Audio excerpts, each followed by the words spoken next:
செயற்கைக்கோள் அலைக்கற்றை ஒதுக்கீட்டில் மோடி அரசின் மெகா ஊழல் அம்பலம். பார்த்தி ஏர்டெல் குழுமத்திடம் தேர்தல் பத்திரம் மூலம் 150 கோடி ரூபாய் பெற்றுக்கொண்டு விதிகளை மாற்றி மோசடி.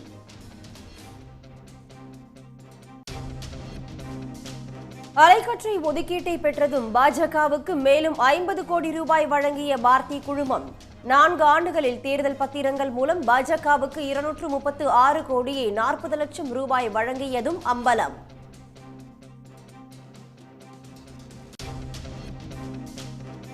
தமிழ்நாடு புதுச்சேரியில் மக்களவைத் தேர்தலுக்கான வேட்புமனு தாக்கல் நிறைவு.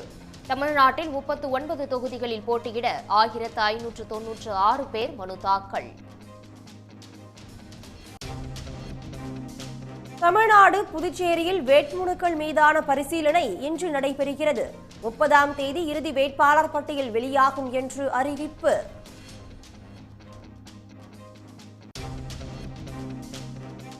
வேட்புமனு தாக்கல் நிறைவடைந்ததால் சூடுபிடித்த தேர்தல் பரப்புரை.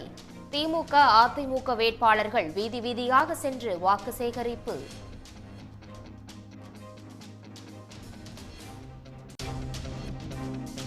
மோடியின் வாக்குறுதிகளுக்கு எந்தவித உத்தரவாதமும் இல்லை என முதலமைச்சர் மு க ஸ்டாலின் விமர்சனம். தேர்தலுக்கு தேர்தல் மட்டும்தான் மோடிக்கு கருணை சுரப்பதாகவும் காட்டம்.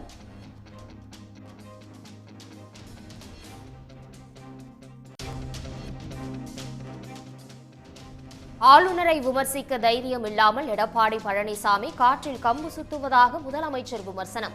தமிழ்நாட்டை மீட்பதற்கு முன் பாஜகவிடமிருந்து அதிமுகவை மீட்கட்டும் என்றும் காட்டம்.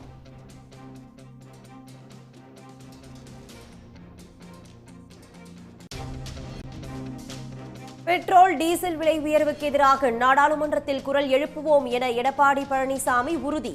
40 தொகுதிகளிலும் அதிமுக கூட்டணி வெற்றி பெறும் என்றும் நம்பிக்கை.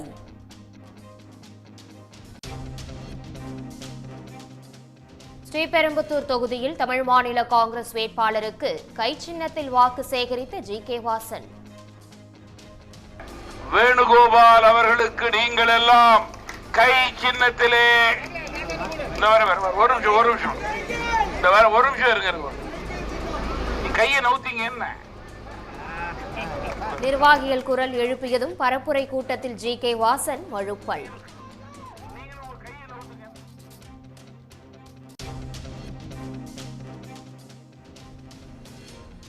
விருதுநகரில் தேர்தல் பரப்புரையை பாதியிலேயே நிறுத்திய நடிகை ராதிகா.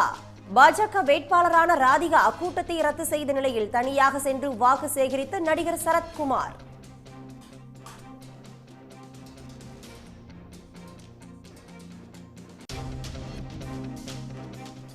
சொந்தமாக வீடோ காரோ இல்லாத மயிலாடுதுறை காங்கிரஸ் வேட்பாளர் வேட்புமனுவுடன் தாக்கல் செய்த பிரமாண பத்திரத்தில் தகவல்.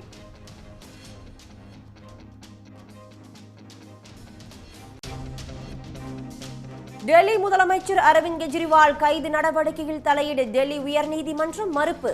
மதுபான கொள்கை முறைகேடு வழக்கை இன்று நீதிமன்றத்தில் கெஜ்ரிவால் அம்பலப்படுத்த உள்ளதாக அவரது மனைவி பேட்டி.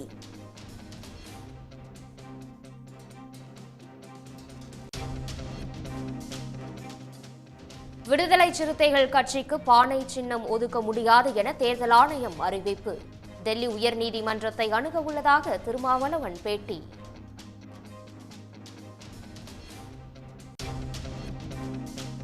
மதிமுகவுக்கு பம்பரம் சின்னம் ஒதுக்க தேர்தல் ஆணையம் மறுப்பு. சுயேட்சை சின்னத்தில் போட்டியிட உள்ளதாக துரை வைகோ அறிவிப்பு.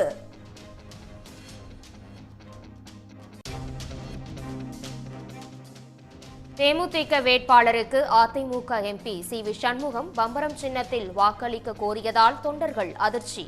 வேட்பாளர் அறிமுக கூட்டத்தில் நடைபெற்ற சுவாரஸ்யத்தால் தேமுதிக நிர்வாகிகள் கலக்கம். எந்த கட்சியும் வராததால் கடைசியாக பாமகவை அதிமுக கூட்டணிக்கு அழைத்ததாக அன்புமணி ராமதாஸ் விமர்சனம். வன்னியர் இடஒதுக்கீடு பற்றி தற்போது பேச எடப்பாடி பழனிசாமிக்கு தைரியம் உள்ளதா என கேள்வி.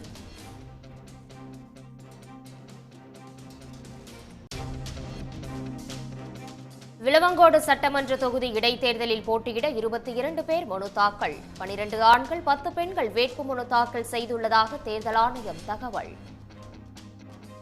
உடனுக்குடன் செய்திகளை தெரிந்து கொள்ள சன் நியூஸ் பெல் ஐகானை கிளிக் பண்ணுங்க.